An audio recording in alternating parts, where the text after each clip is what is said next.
Most people think confidence is loud, that it's about big gestures, sharp suits, perfect timing, and smooth talk.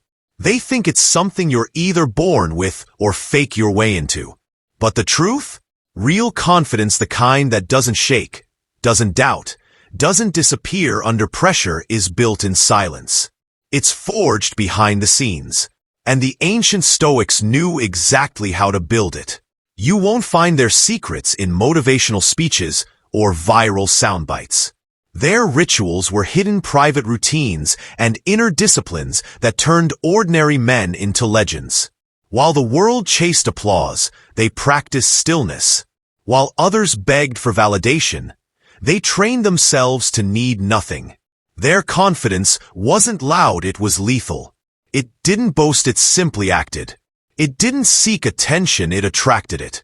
And today, we're peeling back the marble curtain to reveal what they did differently. You're going to discover the hidden Stoic rituals that build unshakable confidence, the kind that makes people pause when you walk in, the kind that commands respect before you even speak, the kind that doesn't break when life does. These are not hacks. These are not tricks. These are time-tested disciplines, psychological weapons designed to train your mind, tame your ego, and put your soul in charge. From morning routines borrowed from emperors to brutal self-reflection techniques that cut through insecurity, like a sword, every ritual you'll learn is designed to do one thing: make you solid. Not fake confidence, real authority. The kind that Marcus Aurelius carried into battle. The kind Epictetus held even as a slave. The kind Seneca taught while staring down death. This isn't ancient history, this is the playbook for a modern mind ready to rise. And the best part? You don't need power, money, or perfect conditions to start. You just need practice. So if you're tired of pretending, tired of insecurity, tired of second-guessing yourself every time you walk into a room, keep watching. Because what you're about to learn won't just change how you feel. It'll change who you are. Confidence is not born in a moment of glory. It is not sparked by luck or built by applause. Real confidence is the slow fire that grows from quiet rituals repeated with discipline. The Stoics understood this better than anyone. They knew that character is shaped by practice, not promises. That confidence is the result of living in alignment, not pretending to be strong. So while others searched for shortcuts and flattered themselves with empty affirmations, the Stoics turned to rituals, hidden routines, private disciplines that rewired their minds and reshaped their identities from the inside out. These rituals were not about appearances. They were about truth. And through them, the Stoics developed a strength that could not be faked and a calm that could not be shaken. The first ritual they practiced was called morning reflection. Before the world made its demands, before conversation, before judgment, a Stoic would rise and begin with stillness. Marcus Aurelius would write to himself each morning, preparing for insult, for difficulty, for disappointment. Not with fear, but with clarity.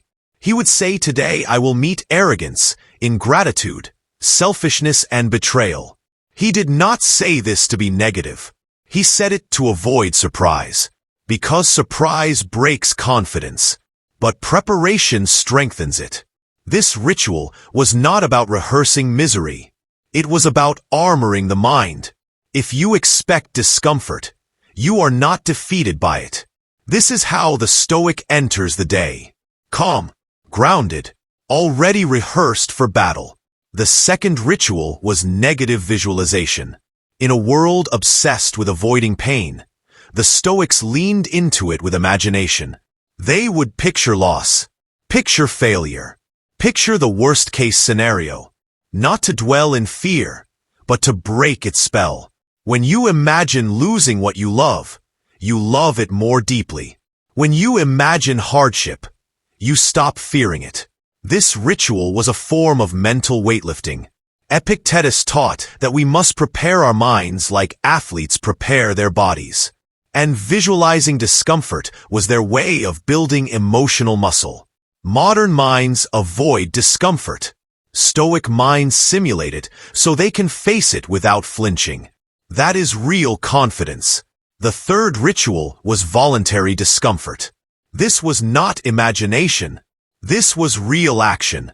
Seneca would go days wearing plain clothes and eating the bare minimum. He would ask himself, is this the condition I feared? And in doing so, he proved to himself that he could handle far more than his mind had believed. Voluntary discomfort was how the Stoics practiced indifference to luxury and resilience in poverty. Today we might fast, take cold showers, turn off our phones, or walk through rejection on purpose. Whatever form it takes, the ritual is the same. Choose hardship. Face it willingly. Prove that your worth is not dependent on ease. Because if your confidence only lives in comfort, it will die in challenge. The Stoics built confidence that survived both. The fourth ritual was journaling. Not writing for show, writing for truth. Marcus Aurelius wrote his thoughts every night, not to impress others, but to correct himself, to study his own weakness, to review where he had fallen short, where he had been reactive, selfish, dishonest, lazy. Most people avoid their flaws. Stoics face them, and in doing so, they took away their power. Journaling is not therapy. It is strategy. It is how you become your own teacher, your own judge, your own sculptor. And through that honest reflection, confidence grows. Because the more honest you are with yourself, the less anyone else's opinion can hurt you. That is the secret. Confidence is not the absence of insecurity. It is the ability to see it, name it, and rise above it. And that clarity is built through reflection. The final ritual was evening review. After the day was done, a Stoic would ask, what did I do well? What did I fail to control? Where did I lose myself? And most importantly, how can I improve tomorrow? This ritual was not punishment. It was training.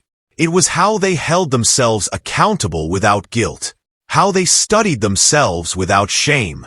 Growth without reflection is blind. But with this nightly ritual, the Stoics turned every day into a lesson. And over time those lessons became habits. Those habits became strength. And that strength became a calm confidence that others could not understand. It did not need to explain itself. It did not need to defend itself. It simply existed, silently, powerfully. These 5 rituals are not ancient artifacts. They are living tools. You can use them now, today. You can wake up and reflect. You can visualize what might go wrong and prepare your mind. You can choose discomfort on purpose and stretch your limits. You can journal with brutal honesty. And you can review your day with wisdom, not self-punishment. These are not tricks.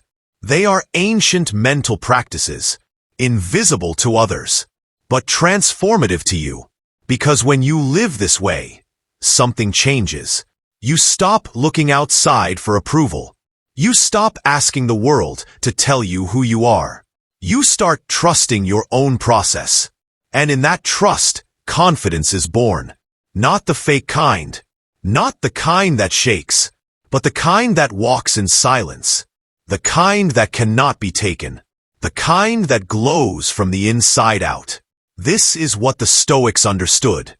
And it is what you now have the chance to practice. Not once. Not when you feel like it. But daily. How Stoics deprogram fear and doubt without saying a word. Fear and doubt are not enemies you fight with noise. They are shadows that grow stronger the more attention you give them. Most people try to overcome fear by talking about it endlessly or by avoiding it completely. But the Stoics took a different approach. They did not deny fear, and they did not dramatize it. They trained themselves to move through it without letting it speak for them. Their method was simple but powerful. They did not need motivational quotes or emotional outbursts. They used presence. They used reason. And most importantly, they used action. Fear and doubt live in the future, in what might happen, in what could go wrong. But the Stoic brings everything back to now. Epictetus taught that we are disturbed not by events, but by our judgment of them. That means fear is not in the thing itself. It is in our thoughts about it. And thoughts can be changed. The Stoics trained their minds to stop exaggerating, to stop assuming the worst. They would ask themselves, what exactly am I afraid of? Is it death? Is it discomfort? Is it being misunderstood? And then they would go one step further. They would examine whether that thing is actually in their control. If it was not, they released it. If it was, they prepared for it. This is how they deprogrammed fear without needing to talk it to death. Marcus Aurelius reminded himself that if something is in your control, do not panic. If it is not in your control, do not panic. That simple truth stripped fear of its power. Doubt, too, was treated with clarity. The Stoics did not wait for perfect confidence before taking action. They moved forward while still uncertain. They believed that action reveals truth. That motion clears fog. So when doubt whispered you are not ready, they answered by taking a step, and then another, until doubt no longer had a voice. Seneca wrote that we suffer more in imagination than in reality. This was not just a quote. It was a call to face imagined fears with real actions, to stop feeding fear with hesitation and start starving it with discipline. And one of the most powerful tools they used was the habit of silence. When fear rose, they did not argue with it. They observed it. They let it speak without responding. And in that silence, the fear collapsed under its own weight. Because most fear is only loud when it is echoed. The Stoics taught that a calm mind is not the result of perfect conditions. It is the result of practiced indifference. Not coldness, but clarity. When you train yourself to see fear without obeying it, you become untouchable. You walk through fire without flinching. Not because the fire is gone, but because you are no longer afraid of being burned. And that kind of strength does not need to be explained. It is felt. It is seen in your posture, in your patience, in your silence. It is not the kind of courage that shouts. It is the kind that moves forward even when the path is unclear. That is how the Stoics dismantled fear and doubt. Not by fighting them, by walking past them, quietly, consistently, and without apology. They knew that the mind will believe what the body proves. So they acted strong, and their mind followed. They acted disciplined, and their emotions aligned. They acted as if they could handle life. And eventually they could. This is the silent power of Stoic practice. It does not argue with fear. It outgrows it, step by step, day by day, in stillness and in motion. And the result is not bravado. It is not forced confidence. It is quiet certainty, the kind that does not ask for permission, the kind that does not beg for reassurance, the kind that simply is. This is how the Stoics rewired their nervous systems and reprogrammed their emotional responses. Not with words, but with action anchored in reason. And you can do the same. When fear rises, breathe. Observe.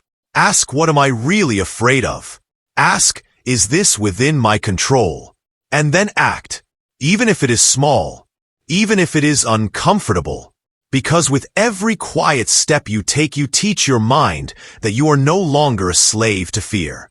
And that lesson builds a kind of confidence no one can give you and no one can take away. This is how the Stoics walked with power. Not because they had no fear, but because fear had no hold on them. So now you know the truth. Real confidence does not come from shouting louder or pretending harder. It is not something you find in a mirror or hear in applause. It is something you become through quiet practice and daily discipline. The Stoics understood this. They trained their minds in silence. They prepared for chaos with calm. And they faced fear without fanfare. Their rituals were not made for performance. They were made for transformation. And the same power is available to you right now. You do not need to feel ready. You do not need to fake strength. You only need to begin. Reflect in the morning. Choose discomfort. Journal your truth. Prepare your mind. And most importantly, act with intention even when doubt whispers otherwise. Over time, this becomes your edge. Your silence becomes your signal. Your presence becomes your power. So if this message speaks to something deep in you, if you are tired of surface-level confidence and ready to build the real thing, start today. Practice what they practiced. Do not chase attention. Build authority. Do not seek permission. Train discipline. And if this video lit a fire in you, share it with someone who needs it. Subscribe for more Stoic strategies that work in the real world. And remember, confidence is not noise, it is clarity. It is not ego, it is peace. The Stoics did not need to say much. And neither will you. Because once you walk in true confidence, your silence will say everything.